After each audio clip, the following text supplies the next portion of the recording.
Okay, let's start with opening prayer. Dear Lord, thank you for this time to review some ideas and use those to make a better world for ourselves and those around us, and to strengthen our connection with you, all harm-free, in the name of Jesus. Amen. Amen. Well, still in the nature of personal reality, and we are starting chapter 16 tonight, and in this edition, page 307, and the title, Natural Hypnosis, and it goes like this: and give us a moment. 16, entitled Natural Hypnosis, a trance is a trance is a trance. End of heading. What is the reality behind reality? Is physical life a hallucination? Is there some definable concrete reality of which your own is a mere shadow?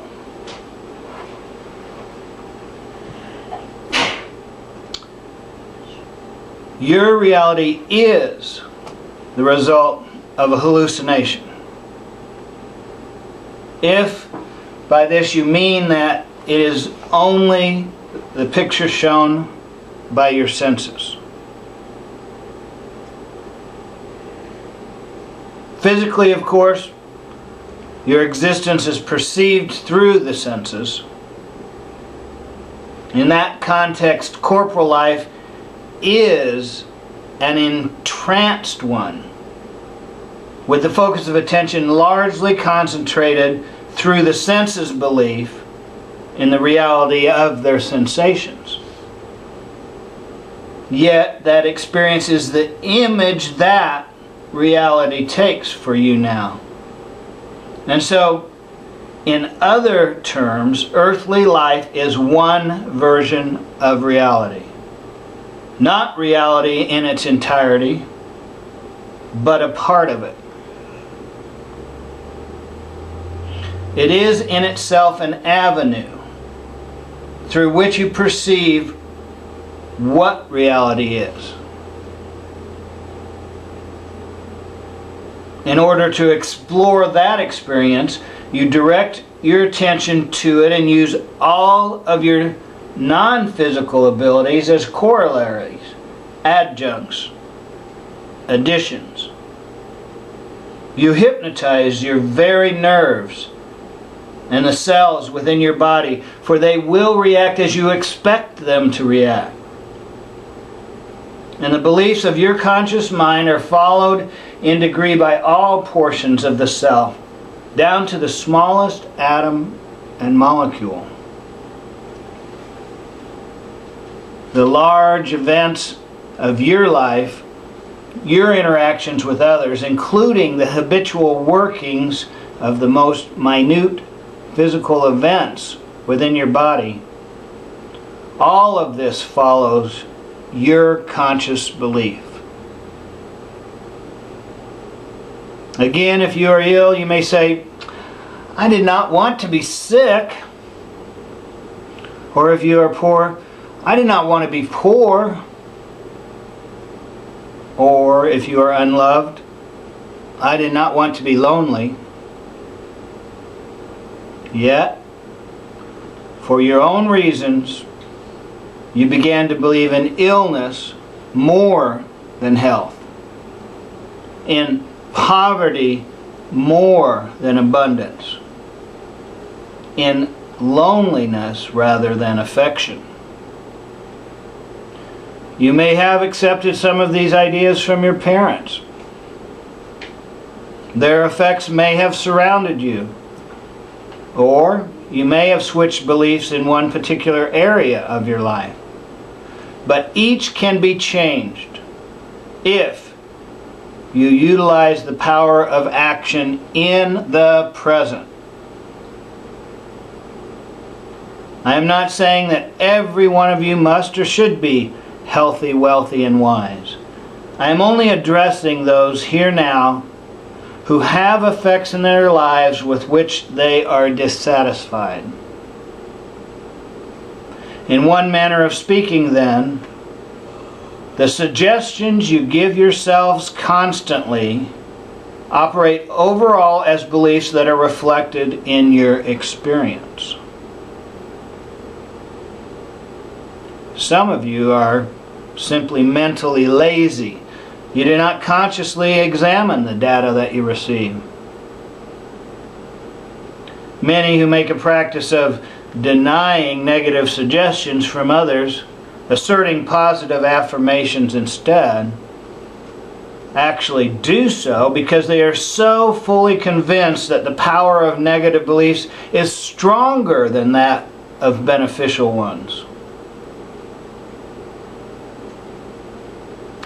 Each of you will find habitual thought patterns in your own life backed up by resulting action, conditioned behavior as it were, by which you continually reinforce negative aspects, concentrate upon them to the exclusion of conflicting data, and so bring them into experience through natural hypnosis.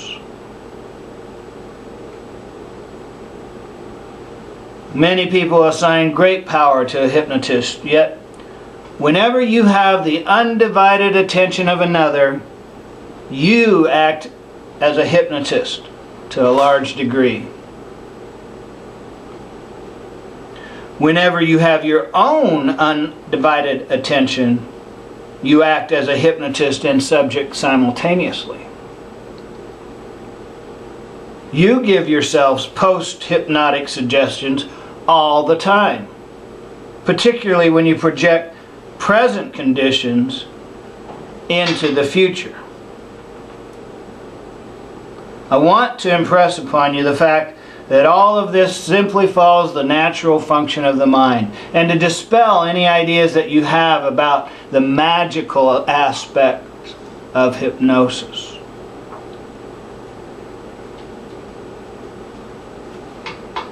Now here comes an exercise. For 5 or 10 minutes a day at the most, then use natural hypnosis as a method of accepting desired new beliefs. During that period, concentrate your attention as vividly as possible upon one simple statement. Repeat it over and over while focusing upon it for this time. Try to feel the statement in whatever way is possible. That is, do not allow distractions, but if your mind insists upon running about, then channel its images in line with your declaration. The repetition, verbally or mentally, is important because it activates biological patterns and reflects them. Do not strain. This exercise should not be done along with the point of power exercise given earlier. One should not run into the other, but should be carried out on separate occasions during the day. During the period, however, do remember that you are using the present as a moment of power to insert new beliefs, and that these will indeed be materialized. When the exercise is finished, do not dwell upon it. Put it from your mind. You will have utilized natural hypnosis in a concentrated form. You may have to experiment some for the proper wording of your message, but 3 days at the very least are necessary before you can tell, through results, how effective it has been. A change of wording may be in order. When you feel right about the statement, then continue it. Your attention should be completely relaxed otherwise, for time is needed.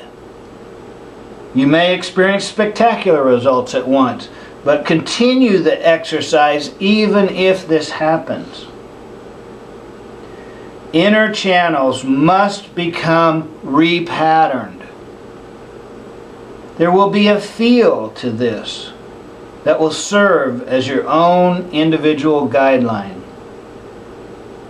There is no need to continue the practice over 10 minutes. In fact, many will find that it's difficult to do. That is, spending that long at it. Spending a longer period of time simply reinforces the idea of problems involved.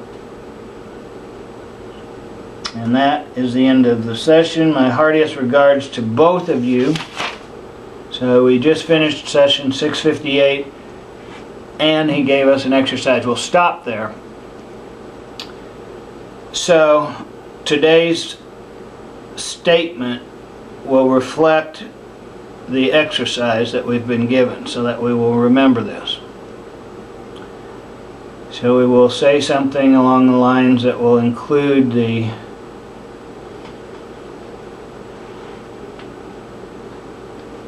re-patterning of our inner channels in order to change our behavior. Now, the details of how to do this don't have to be in the statement. The statement is simply to remind us that here in tonight's lesson we learned of a special form of concentrated hypnosis that we can use in order to change our lives.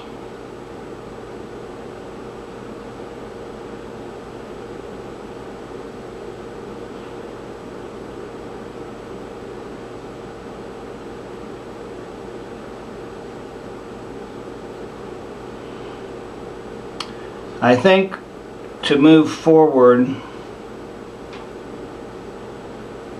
in a positive way,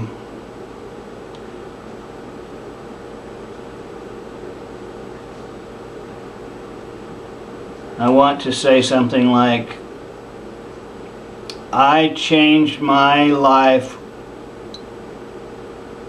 with purposeful desire. How about I changed my life with concentrated desire? Okay, I'm okay with that. What about you, Maddie? That sounds good. Or Let's see. concentrated desire harm-free? Let's assume it's going to be harm-free, okay? I know you don't want to, but I think in our prayers we use that a lot.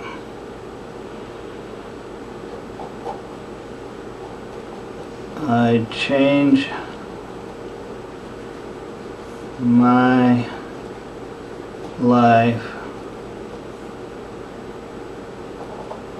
with concentrated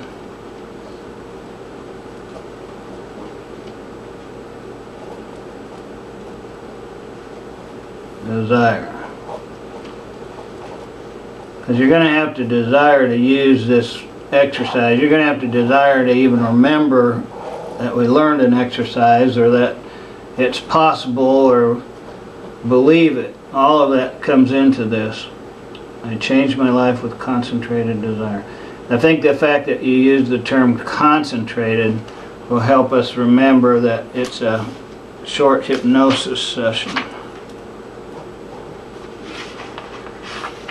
So, is today's date June 12th? That's correct. Alright, June 12th, 2013. We just finished session 658. Okay, let's go with that. I changed my life with concentrated desire.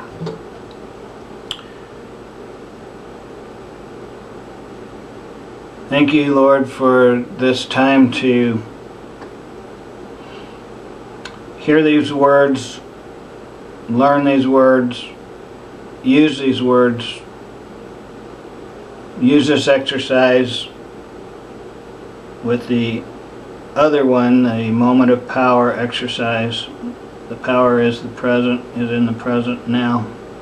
my power is.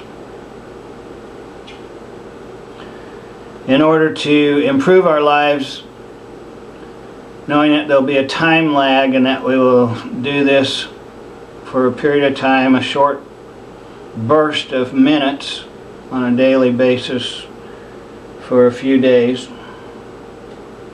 Thank you for helping us learn that as a technique to better our lives and thereby help ourselves in helping those in our hearts and minds. All harm free. In the name of Jesus, amen.